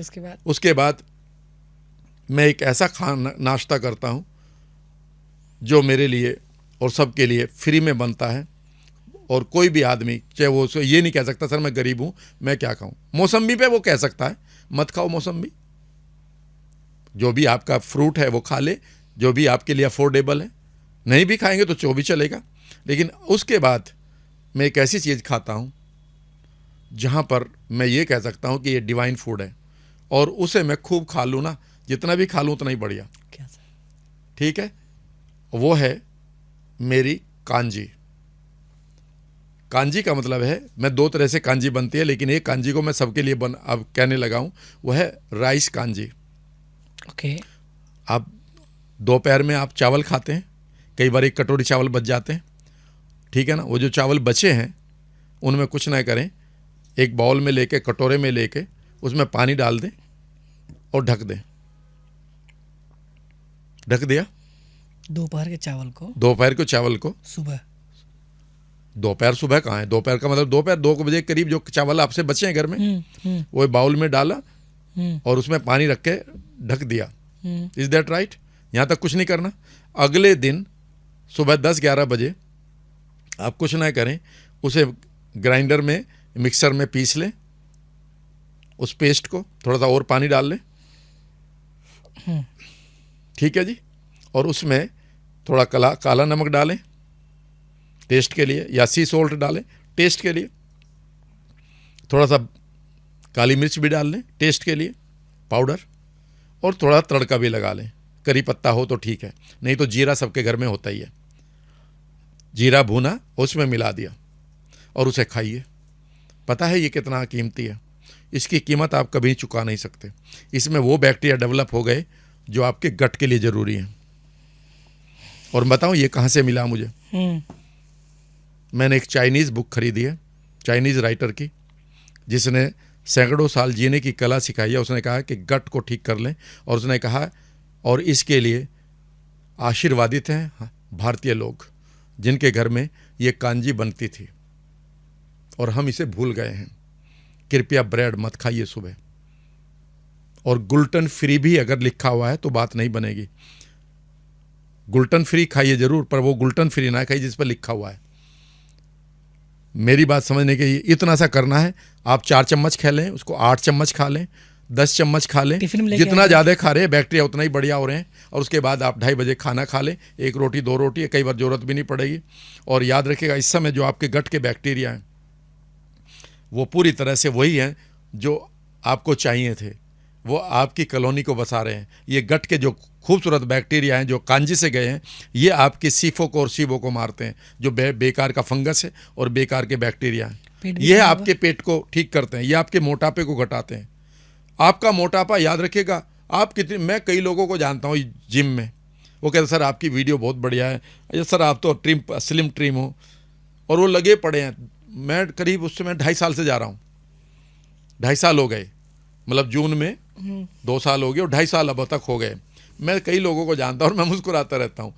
कभी मतलब वो हमेशा ट्रेनर बदलते रहते हैं और ट्रेनर को पसीने आते रहते हैं सुबह, क्योंकि आप पैर यहाँ ले जाओ, मैं कुछ भी नहीं करना। एक लेडी ने मुझसे कहा कि राम सर हमारे साथ आप डांस करते हैं, कुछ बताओ ना आप, ये कैसे वीडियो आ रही है। मैंने कहा तुम ये कर लो, ठीक है ना, और मैं प्रोटीन के लिए 8 अंडे खाती हूँ, फिर मैं उसके बाद ये खाती हूँ, फिर डाइटिशियन मुझे फ़ोन करती है, फिर वो ये पूछती है। मैंने कहा तुम ये कर लो, कांजी खाओ सुबह ही, गट के बैक्टीरिया बढ़ाओ, फिर आप ऑटोमेटिकली पतली होंगी। पतली नहीं होंगी, आपके बाल लंबे होंगे, आपके गाल यानी कि आपकी स्किन बढ़िया होगी, और सबसे बढ़िया बात है आपके रिश्ते बढ़िया होंगे, क्योंकि गट के बैक्टीरिया ही आपके ऑक्सीटोसिन को और सीरोटोनिन को निकालते हैं। आपकी इम्यूनिटी बढ़िया होगी और आपका मूड स्विंग नहीं होगा, बार बार गुस्सा आ रहा, ठीक है ना। और अगर सारे लोग पीने लगे ना कांजी, ये मुझे गाली भी कम देंगे लोग। पीना है कांजी, अरे वो खाना है, पीना जो भी है। अच्छा, अब फिर से मैं समझ जाऊँ, ये 11 बजे 10 बजे नाश्ते में। मैं कह रहा हूँ यार फिर वही गड़बड़ कर रहे हो। अपनी बॉडी से पूछ लो ना, भूख लग रही खा लो। अच्छा, हकीम लुकमान से पूछा गया कि खाना कब खाना चाहिए, कहता है यार अमीर को जब भूख लगे और गरीब को जब मिल जाए। इसके नियम क्यों बना यार, बॉडी आपकी बताएगी कि टाइम बताएगा। जीवन में पहले अपनी बॉडी से पूछिए, आप इससे वॉच से मत पूछिए कि खाने का टाइम हो गया। यही घर में भी होता है ना, अजी सुनो, एकदम से आप कहते हैं हाँ मैं आ रहा हूं, अजी सुनो आपका ट्रिगर है, और एकदम से आप डाइनिंग टेबल पर बैठ जाते हैं, बिल्कुल टॉमी की तरह, जैसे टॉमी अपनी बात को मान लेता है, ठीक है ना। पहले आप ये बताइए भूख लग रही है? नहीं लग तो नहीं रहा है, पर समय हो गया खाने का। 9 बज गया, खाने का समय हो गया तो खाएंगे। मतलब आप बॉडी की नहीं सुन रहे हैं, आप इस घड़ी की सुन रहे हैं। यही तो आपके साथ प्रॉब्लम है। नहीं मेरे आप बॉडी की क्यों नहीं सुन रहे हैं? इसीलिए तो बॉडी आपको अब्यूज कर रही है। आप बॉडी को अब्यूज कर रहे हैं तो बॉडी भी बदला लेगी आपसे। आपने अभी मान लेते हैं आपने फ्रूट खा लिया, शकरकंदी खा ली थोड़ी सी, आपने एक एप्पल खा लिया, अब भूख नहीं है, 11 बजे टाइम आ गया आपका कांजी खाने का। ये कौन तय करेगा? ये आपका डाइटिशियन तय नहीं करेगा, या आपका पेट तय करेगा, वो आपका माइंड तय करेगा। वो कह रहा है यार अभी नहीं, लेकिन एकदम से कहेगा यार कांजी अब मेरा वो ब्रेकफास्ट दे दो, तब खा लो। सर 4 चम्मच खाओ कि 8 चम्मच खाओ, फिर वही गलत बात कर रहे हो। ये कोई और क्यों बताएगा? ये तुम बताओगे, तुम्हारी बॉडी बताएगी। ओके, तो कांजी पे आते हैं सर। मैं फिर समझूं, आज से शुरू करूंगा। चावल उबला होना चाहिए?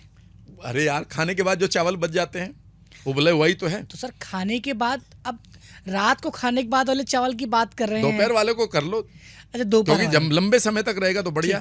दोपहर वाले को ना, अब दोपहर चावल बना 2 बजे मान लीजिए, हाँ। किसी के घर में, अब वो कांजी बनाने के लिए सुबह मान लो शाम को 6 बजे खाना है उसको, नहीं सुबह अगले दिन वो कम से कम 18-20 घंटे रहना चाहिए। चावल खराब नहीं होगा? अरे वो इतना ही बढ़िया होगा, उसमें बैक्टीरिया डेवलप हो रहे हैं, इसलिए बासी रोटी सबसे अच्छी होती है। अच्छा, मतलब चावल हो गया, आप ठीक है सर। अब चावल को आप करो मिक्सर में, उसको प्रॉपर मिक्सर में प्रॉपर करो, नहीं मिक्सर है कोई बात नहीं, ऐसे ही खा लो। अच्छा, फ्राई कर लो। अरे आपके दांत भी तो है, फ्राई कर लो स्वाद बनाने के लिए। मुझे तो उसकी स्वाद की कोई जरूरत नहीं फ्राई होती। में हल्दी, मैं तो उसमें नमक भी नहीं डालता हूँ, क्योंकि मैंने जीभ को बिल्कुल मना कर रखा, भैया तेरा काम खत्म हो गया, इस बॉडी को बचाने के लिए मैं जीभ की नहीं सुनता। हल्दी तेल वगैरह कुछ? फिर वही वाली बात है, सब चीज डाल लो फिर खराब करोगे।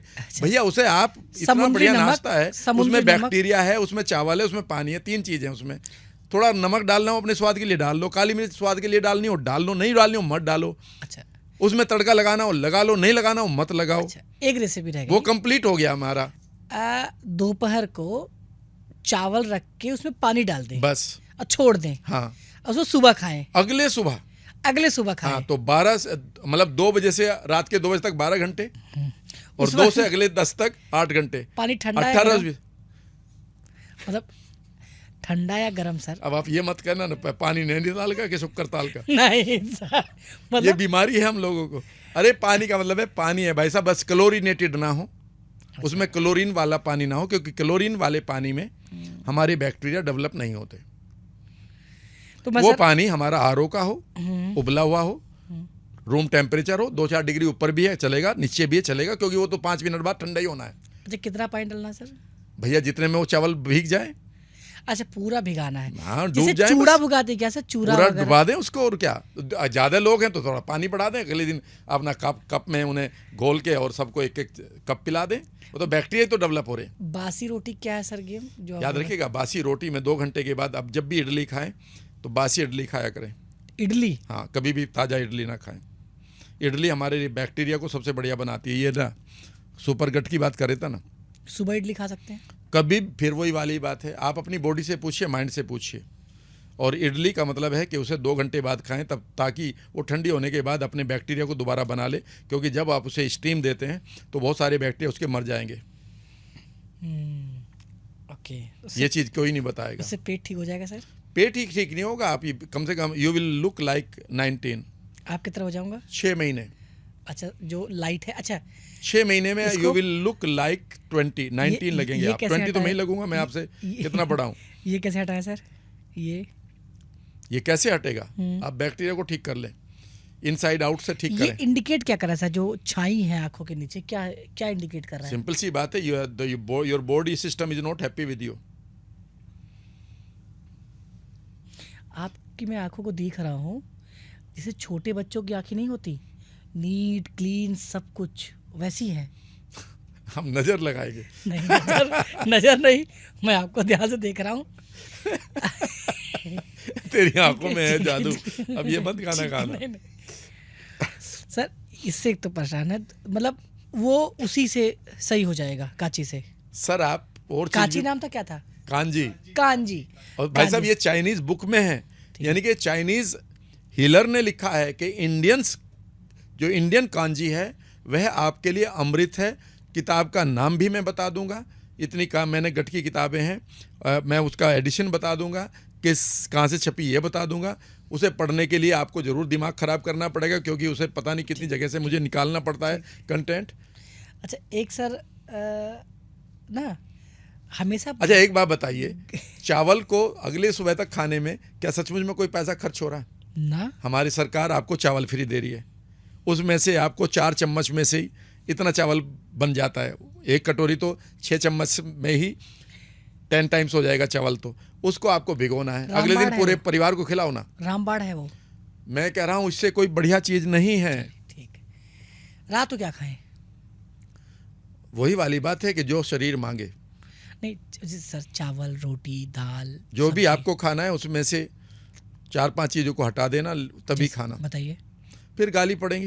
अरे बताइए सर, कोई बात नहीं, मेरा तो ठीक हो जाएगा। आपकी गारंटी ले रहा हूँ, हाँ ठीक है, बताइए सर। तब आपकी गारंटी ले रहा मेरे हूँ। लिए बताइए क्या क्या ठीक है ना, पहले तो पत्नी से कह देना कि मुझे बहुत प्यार कर लिया, अब कृपया मुझे थाली में के सामने बैठाकर प्यार मत किया करो। ठीक है। ठीक है ना। ससुराल वालों को भी कह देना ठीक है। कि जी मैं आपका प्यार से मैं अभिभूत हो चुका हूँ, ठीक है। अब मैं थोड़ा हेल्दी हो जाऊँ तो मैं आपका प्यार थाली के बाहर रहे तो ठीक है। ठीक है ना। शाम को आपको नंबर 1 आपको मीठा नहीं खाना है।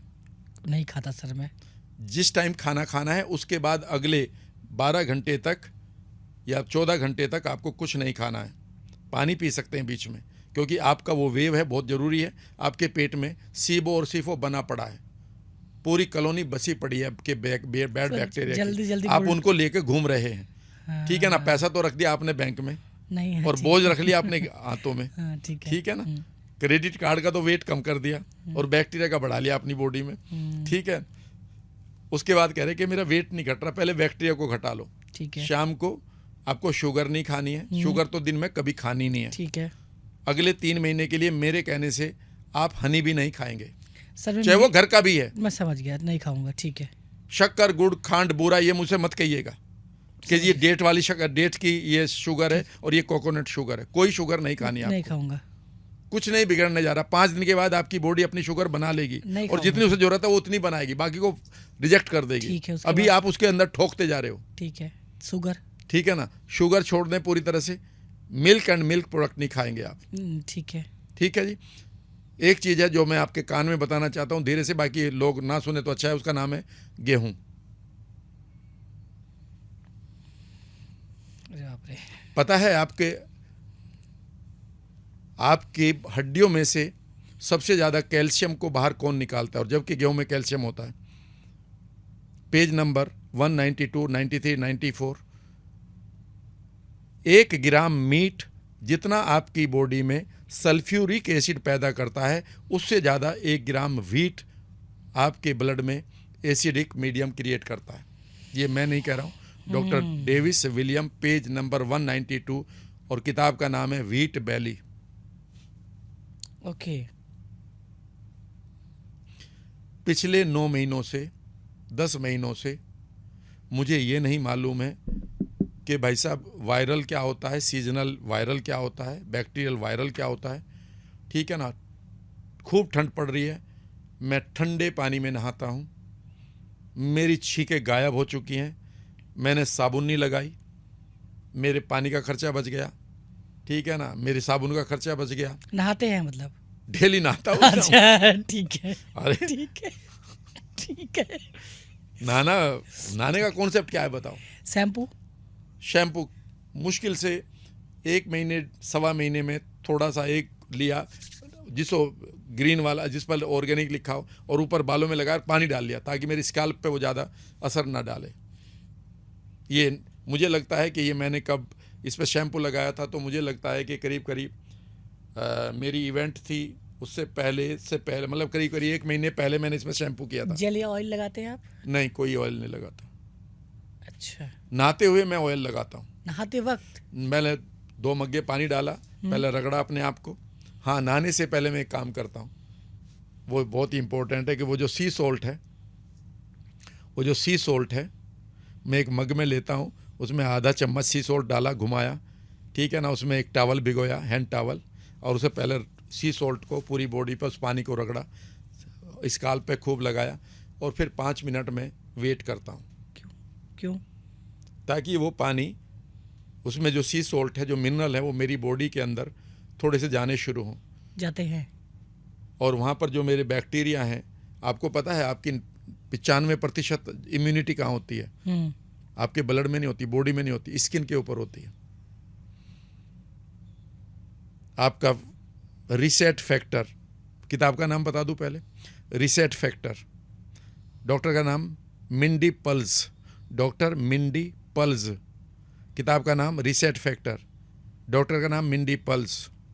जब उसको किताब को मैंने पढ़ा 1 साल पहले, तो उसने कहा कि आपका फैटी लीवर इसलिए है क्योंकि आप साबुन लगाते हैं, शैम्पू लगाते हैं, और ये क्रीम, कंडीशनर और गोरा होने की क्रीम, लड़कियों वाली क्रीम लगाते हैं। भाई साहब, मैंने उस दिन के बाद मैंने आफ्टर शेव लोशन छोड़ दिया है। ठीक है ना, मैं 30 दिन में से 10 दिन शेविंग क्रीम हल्का से लगाता हूँ। उससे पहले मैं बहुत सारा यहाँ ऑयल लगाता हूँ घर का, ताकि इसका असर ना हो। नहीं तो मैं अपने आप रगड़ा, ब्लेड चलाया, और मुझे आप ये नहीं कह सकते कि मेरे चेहरे पर आपको कहीं भी ऐसा नहीं लगेगा कि मैंने शेव को ऐसा किया, बगैर उसके लगाता हूँ। कोई आफ्टर शेव लोशन नहीं, कोई क्रीम नहीं, ठीक है ना, कुछ भी नहीं। उसने कहा था कि आप ऐसा कर लो, 6 महीने के बाद आपका लीवर वैसा ही हो जाएगा जैसे आप 18-20 साल के थे। मैंने तो कर लिया अपना, और मेरे तो भाई साहब साबुन का खर्चा बच गया। न्यूट्रिएंट्स भेजे थे मेरी एक student come friend, I mean party, ये जो होती हैं मल्टी लेवल मार्केटिंग वाले, 40,000 के वो बच गए। ठीक है ना, क्रीम के डब्बे आए थे बहुत सारे, वे बच गए। ठीक है ना, ये न्यूट्रिएंट तब खाना है, ये पैरों के लिए खाना है, ये हड्डियों के लिए खाना है, ये किडनी के लिए खाना है, आंखों के लिए, सारे मेरे तो बच गए। मैं तो चने की रोटी खाता हूँ, गांव से चना आता है, पिसवा के अपने सामने लाता हूँ, गांव का आदमी हूँ। चने क्या रोल है सर? चना मतलब ग्राम, चना खाते हैं भिगो के। वो वाला चना, बेसन नहीं, छिलके वाला।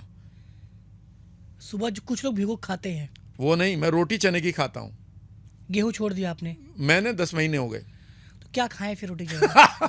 क्या मतलब बता? फिर वही वाली बात है, आप अपनी बॉडी से पूछिए। नहीं सर, मान लो मुझे भी तो पता होना चाहिए, गेहूं की जगह मैं कौन सी रोटी खाऊं? रोटी मत खाया करो ना, कई बार सिंपल फ्रूट खा के सो जाएगा। सर कोई कहता है चावल मत खाओ, कोई कहता है रोटी मत खाओ। उनकी सुन लो फिर। मैं भी ये कह रहा हूँ, नहीं, मैं सिर्फ ये कह रहा हूँ मत खाओ, मैं ये नहीं कह रहा हूँ खाओ। मैं तो जो खाता हूँ मैं अपनी बताता हूँ, तो मैं जो बता रहा हूँ मुझसे सुन लो ना। नंबर 1, मैं चने की रोटी खाता हूँ। चना कहाँ मिलेगा? रोटी आटा उसका कहाँ मिलेगा सर? मार्केट में? मार्केट में नहीं मिलेगा। आप चने लेकर आपके अड़ोस पड़ोस में चक्की वाला होगा, उससे कहना कि भाई 5 किलो आटा बना दे और एक रोटी आपसे खाई जाएगी, उसमें प्रोटीन ही प्रोटीन है और फाइबर ही फाइबर है, 2 ही चीज़ आपको चाहिए। पेट सबसे कम ज़्यादा करने के लिए, ठीक है। भैया चने में नहीं गैस है, गैस आपके अंदर है। तो ये कैसे सर हो, मतलब ये गैस से गड़बड़ हो रही है कि परेशान जो आप सलाद भी खाएं, बहुत सारे लोगों को सलाद से गैस बनती है। सलाद में कहाँ से गैस आ गई? पता है, याद रखिएगा, जब भी आप अपने बैक्टीरिया को बढ़ा चुके हैं, जैसे ही आप उनको फाइबर देंगे, वो रिएक्ट करेंगे कि हमें शुगर दो, और आपको गैस बनेगी। थोड़ा मैं कंफ्यूज हो रहा हूँ अब। चने की रोटी, चने की रोटी, चने हाँ, की ठीक रोटी है, दूसरा बाजरे की रोटी है, ठीक है। तीसरा जवार की रोटी है, चौथा रागी की रोटी है, ठीक है ना। ये 4 रोटियां मैं खाता हूं। अच्छा। 4 तरह की, मतलब दिन में किसी भी चीज की, कोई भी आटे की बन जाती है। हमारे घर में गेहूं नहीं है अब। अच्छा, एक सर पॉडकास्ट में देख रहा था, उस पॉडकास्ट में वो बता रहे थे, कोई पर्सन थे, कि अगर आपको अपनी बॉडी के बारे में समझना है, तो अगर आप अपनी बॉडी को स्मेल करते हो और बॉडी से अगर स्मेल आ रही है एक अलग तरीके की, तो आपकी बॉडी गंदी पड़ी है। सही है ये? एक चीज मुझे तो उनका तो नहीं पता वो क्या कह रहे थे, किस कॉन्टेक्स्ट में कह रहे थे, मैं कभी भी फेस वैल्यू मतलब पर नहीं जैसे लेता हूं। फिंगर या कुछ बॉडी अलग महकती है ना कुछ लोगों की। मैं तो एक चीज को सवाल पूछता हूं हाँ।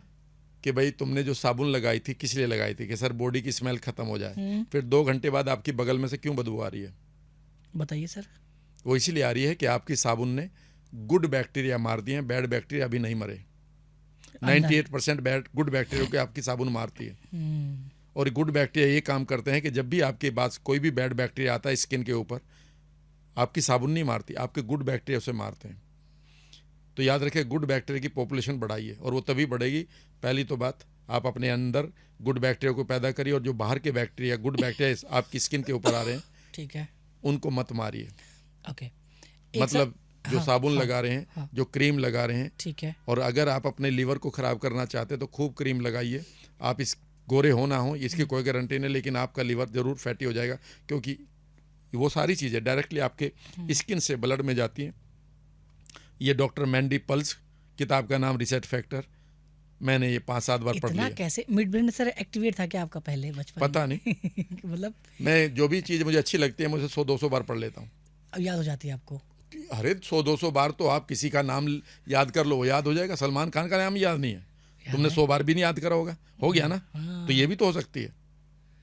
फिर वही वाली बात है, मैंने अपनी प्रायोरिटी को बिल्कुल क्लियर कर रखा है। मैं कोई मूवी नहीं देखता हूँ, मुझे नहीं पता मैंने कभी मूवी देखी आज तक। मैं विद ड्यू रेस्पेक्ट, मैंने आज तक बड़े पर्दे पर शाहरुख खान की कोई मूवी नहीं देखी। रीज़न? मैंने ऋतिक रोशन की कोई मूवी नहीं देखी। अमिताभ? मैंने सलमान की कोई मूवी नहीं देखी। अमिताभ की पहले देखी होगी, जब बचपन में हम भी पीरियड छोड़ के, घंटे छोड़ के जाया करते थे, तब देखी होगी। सही बात तो यह है कि मुझे याद ही नहीं है मैंने कब मूवी देखी है। सिर्फ 2 मूवी को छोड़कर एक बार मेरी फैमिली ने कहा हम देखने जा रहे, तुम्हें भी चलना है क्या? तो मैं मना नहीं कर पाया, बिकॉज सबने इस तरह से कहा कि वो चाहते थे कि मैं भी चलूं। उसका नाम था RRR। समझ में मुझे कुछ नहीं आया उसमें कि हो क्या रहा लास्ट तक, ठीक है ना। और एक मूवी मेरे बच्चों ने कहा कि इसे ज़रूर देख का, वो लास्ट सीन था, उसमें बढ़िया बात ये थी कि उसमें 2 ही लोग थे, एक बैटरी वाला टॉर्च वाला और एक मैं।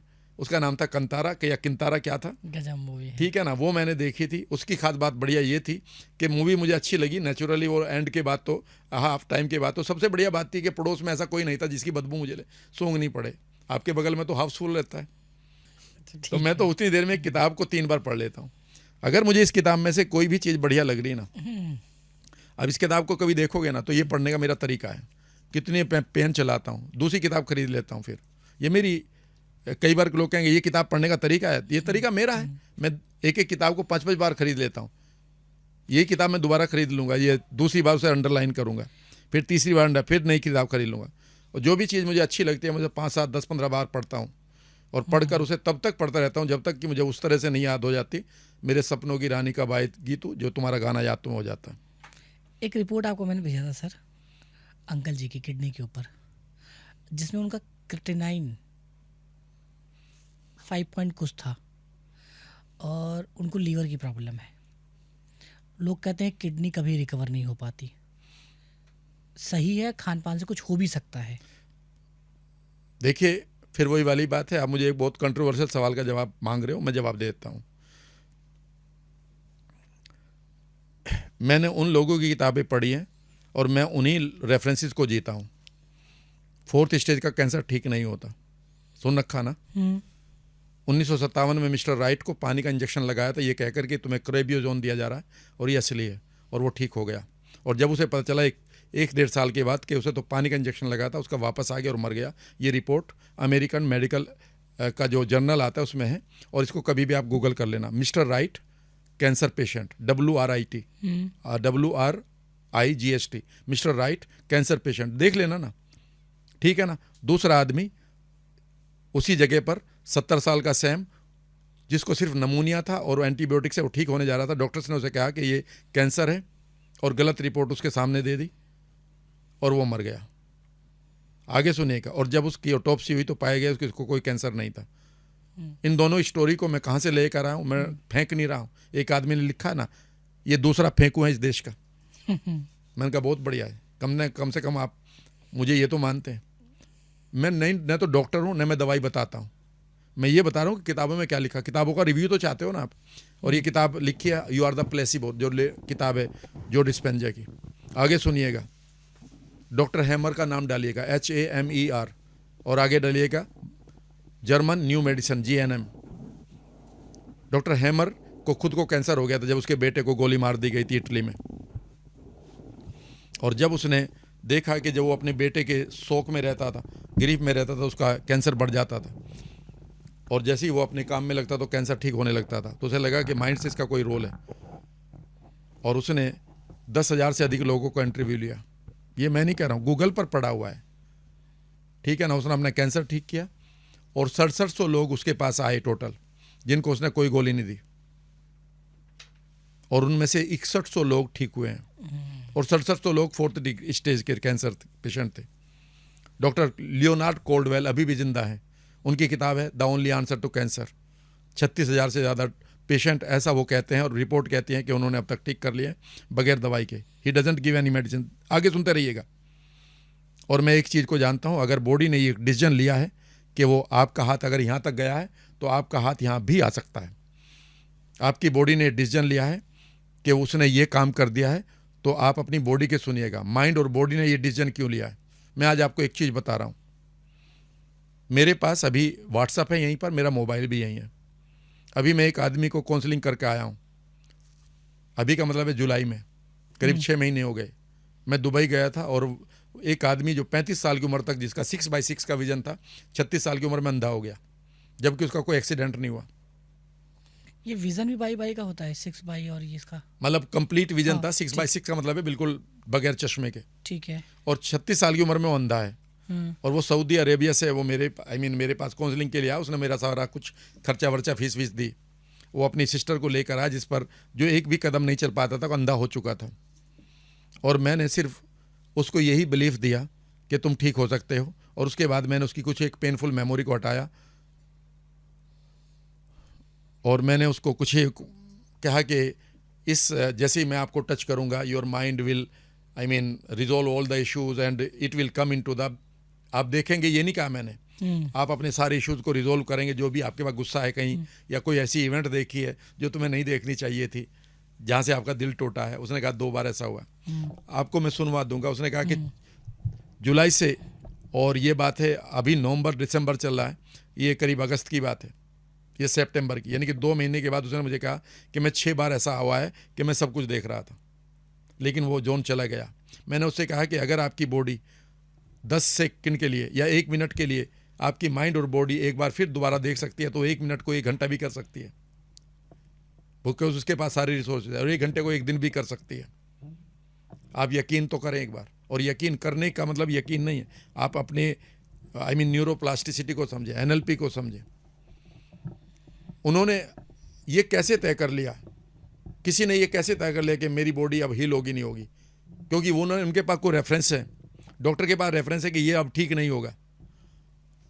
यहाँ पर डॉक्टर बर्नी सीगल, जिसकी किताब का नाम है, फिर मैं बोल रहा हूँ, डॉक्टर बर्नी सीगल, MS सर्जन, अभी भी जिंदा है। उनकी किताब का नाम है लव, मेडिसिन एंड मिरेकल। उन्होंने एक ही बात लिखी है कि आखिर उन लोगों के क्यों रेफरेंस हम दे रहे हैं अपने पेशेंट को कि जो ठीक नहीं होते। उन लोगों की क्यों नहीं स्टडी करके हम दुनिया को देते हैं कि ये भी ठीक हो सकती है। अगर डॉक्टर ये कह रहा है कि डायबिटीज़ ठीक नहीं होती, ये सेंटेंस अधूरा है। सेंटेंस ये होना चाहिए कि ये डायबिटीज़ ठीक नहीं होती इस पैथी में, हमारी पैथी में ठीक नहीं होती, या मेरे से ठीक नहीं होगी। अगर मैं आपसे कहूं तुम कभी पैसा नहीं कमा पाओगे, ये मेरा डिस्टोर्शन है। हो सकता है कि एक कॉन्टेक्स्ट में आप एक पर्टिकुलर संदर्भ में जाके, सिचुएशन में जाके आप करोड़पति बन जाए। ये फाइनल क्यों कर रहा है कोई?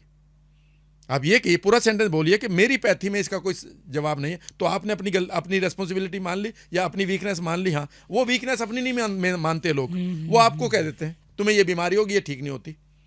आप ये कहो कि आपको ये बीमारी जरूरी है पर मेरे पास इसका कोई इलाज नहीं है। लव मेडिसिन मिरेकल में उसने एक नहीं हजारों कैंसर पेशेंट को ठीक किया, जिसका नाम उन्होंने रखा एक्सेप्शनल कैंसर पेशेंट, ECP। और उसमें एक कहानी लिखी है, वो कहानी मेरे दिल को टच करती है। सुना दूं? 1 मिनट की कहानी है। एक लेडी उसके पास आई, डॉक्टर के पास, बर्नी सीगल से पहले। बर्नी सीगल के पास आके वो ठीक हो गई थी, जैसे ही उसने उसके माइंड के इशू को हटाया। उनसे कहा कि मुझे, आपको तो कैंसर आप तो ये कैंसर है और इसमें तो आप सर्वाइव नहीं करेंगे, आपकी उम्र 18-20 महीने है, ठीक है। अगली बार फिर आई, उसने कहा कि आपका कैंसर बढ़ रहा है, ये मुश्किल है, आप ठीक नहीं हो पाएंगी। और लास्ट में उसने कहा कि अब ये आउट ऑफ कंट्रोल जा चुका है। तो उस लेडी ने डॉक्टर से कहा कि अब आपके पास क्या विकल्प है? उसने कहा मेरे पास कोई विकल्प नहीं है, बस एक ही विकल्प है कि आप प्रार्थना करें। उसने कहा बस यही पर्चे पे क्यों नहीं लिखा आपने? अच्छा, अगर आप ये मानते हैं कि प्रार्थना में अभी भी दम है तो यही क्यों नहीं लिखा पर्चे पर आपने?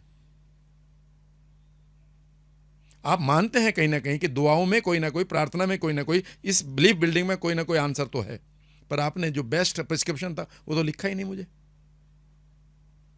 वो कहते हैं कि वो डॉक्टर का चेहरा उतर गया और वो देखता रहा कि क्या कह के चली गई। जो बेस्ट प्रिस्क्रिप्शन था वो तो आपने मुझे दिया ही नहीं। जब आप जानते हैं कि इससे ठीक हो सकता है तो मैं प्रार्थना ही क्यों नहीं करूंगी? माई saying two is very simple. जिस आदमी की आपने बात करी है, मैं आपके सामने बात करूंगा और ऑन कैमरा करूंगा उनसे, अगर आसपास ही हैं तो, और एक सवाल पूछूंगा। जब एक समय तक आपका माइंड, आपकी किडनी, आपका लीवर बिल्कुल ठीक काम कर रहे थे, अचानक उन्होंने यह डिसीजन क्यों लिया कि वो बीमार पड़ जाएं? आपके घर में 4 भाई हैं, 4 उनकी बीवियां हैं, आपके माता पिता हैं, और अचानक दूसरे नंबर का भाई आपसे छोटा मान लेते हैं और उसकी बीवी सुबह आके बैठ गए और वो तो एकदम से नाराज़ हो गए और वो कह रहे हैं कि जी हमें तो आज ही बदला, आज ही अलग होना है, हमारा बिजनेस अलग करो, हमारे कमरे अलग करो, और मैं तो बीच में दीवार खींचूंगा। तो इसका मतलब कोई ना कोई बात तो हुई है ना। Why they are doing whatever they are doing? कभी इस चीज़ पर पूछा आपने? आखिर आपके माइंड ने और आपकी बॉडी ने ये डिसीजन क्यों लिया कि अचानक ठीक चल रहा था, सारी प्रोटीन ठीक बन रही थी, सारे हार्मोन ठीक बन रहे थे, कि अचानक आपका लीवर और आपकी किडनी खराब है? और देख लेना, मैं कुछ नहीं कहूँगा, न मुझसे मिलवाना, 15 मिनट के अंदर मेरी क्वेश्चनिंग ऑनलाइन कर देना आप। मैं दवाइयों के बारे में नहीं जानता, न मैं उनका इलाज करूँगा, पर मैं उन्हें बता दूंगा आप कोई ना कोई अनवर्दीनेस लिए घूम रहे थे, आपके माइंड के अंदर तनाव था, उस तनाव को आप एंजॉय करने लगे थे, ठीक है ना। आपने अपनी आदतों को लाइफ के अगेंस्ट बना लिया था, आपके पास ऐसे वैचारिक विचार थे जिनको आप छोड़ नहीं पाए, आपके पास पेनफुल एब्यूज़ थी, कोई मेमोरी थी उस टाइम, आपके पास जीने का कोई वर्दीनेस नहीं थी, और मैं इनको प्रूव कर दूंगा। क्या मैं उसे ठीक करूंगा? फिर मैं लोगों से कह रहा हूं, मैं कौन हूं ठीक करने वाला? अरे भैया डॉक्टर्स तुम्हें ठीक कर सकते हैं, पर नहीं करेंगे, नहीं, मैं नहीं करूंगा। मैं तो आपको ये कह रहा हूं कि आपके अंदर ठीक होने के रिसोर्सेज हैं, ये मैं सब जगह से पढ़ चुका हूं। Our body can take any decision at any time. हमारी बॉडी एक पल में अगर कैंसर जैसी बीमारी को पैदा करने के लिए सक्षम है तो यार ठीक करना तो उससे आसान है। सही बात है। सिर्फ यही तो बात है कि वो अपने रिसोर्सेज को ले ले। तो मैं तो दूध के बारे में समझ गया और रोटी, बहुत सारी चीज़ों के बारे में समझ गया। आज पहली बार पॉडकास्ट में लगा कि कम से कम ना बहुत सारी ऐसी किताबें हैं, बहुत सारे मिथ्याज हैं जिसमें खुलकर चर्चा होना चाहिए। होता क्या है? होता ये है कि आप और हम वैलिडेट हो जाते हैं, ठीक है, और जब वैलिडेट होते हैं, जब हमारा दिमाग वैलिडेशन मोड में जाता है, तो हम गलत और सही के बीच के फासले को समझ जाते हैं। आज का पॉडकास्ट फुल लर्निंग रहा मेरे लिए, आपके लिए भी रहा होगा अगर आप अभी तक आपने देखा है। बेस्ट क्या लगा है और आप किस पर डिटेल जानना चाहते हैं वो भी बताना है आप। Thank you sir. बस एक बात चलते हुए कि आप अपने डॉक्टर की सलाह जरूर मानिएगा, वो आपके लिए और मेरे लिए राइट। किसी भी इमरजेंसी में एक भगवान की तरह है। मैं उनको कभी भी डिस्काउंट नहीं कर रहा हूँ। I respect them and they are the life saving, I mean gods for us. क्या नेक्स्ट पॉडकास्ट में बात कर सकते हैं टीथ के ऊपर?